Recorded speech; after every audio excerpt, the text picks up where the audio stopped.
শোনো শোনো গাজীপুর বাসী, শোনো শোনো ঢাকাবাসী, শোনো দিয়া মন, ভালো লাগলো আজকের গো মাহফিল আয়োজন, হায় রে ভালো লাগলো আজকের গো মাহফিল আয়োজন।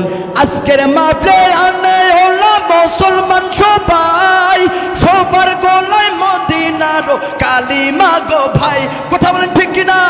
আরে সবাই মোরা নবীর সাথে জান্নাত যেতে চাই, সবাই মোরা মালিকের জান্নাত যেতে চাই। কারা কারা জান্নাতে যাবেন হাতের লারা দেন না ভাই, হাত লারা দেন না ভাই। দিন ইসলামের পথে চলবো, আল্লাহু আকবার আস্তে করে বলেন না রে ভাই, আরো জোরে বলেন আল্লাহু আকবার। তাহলে চলবে কিছুক্ষণ, চলবে। আমরা দুনিয়াতে দেখতেছি যে সাধারণ একটা স্টেজ, ছোট্ট একটা প্যান্ডেল, কিন্তু আল্লাহর নবী বিশ্ব নবী রহমাতুল লিল আলামিন জানাইয়া যায়, ও সাহাবায়ে কেরাম তোমরা শুনে নাও, ইজা মাররতুম বিরিয়াজিল জান্নাহ ফারতাউ, ও সাহাবায়ে কেরাম যখন তোমরা জান্নাতের বাগানের কাজ দিয়া যাইবা, তখন তোমরা জান্নাতের বাগানে বসে যেও। সাহাবায়ে কেরাম আশ্চর্য হয়ে গেল। সাহাবায়ে কেরাম আল্লাহর নবীকে বললেন, ওয়া মারিয়াজুল জান্নাহ ইয়া রাসূলুল্লাহ, ওয়া মারিয়াজুল জান্নাহ ইয়া রাসূলুল্লাহ, এটা তো হলো পৃথিবী, এই পৃথিবীর মধ্যে আমরা আবার জান্নাতের বাগান পাবো কোথায়?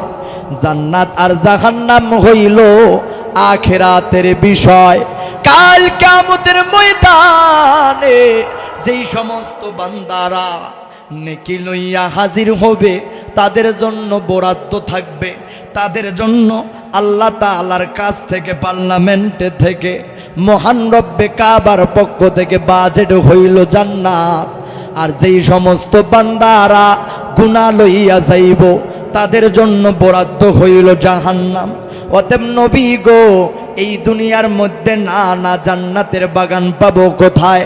আল্লাহর নবী বললেন, সাহাবীরা রে, দুনিয়ার মধ্যেও জান্নাতের বাগান আছে।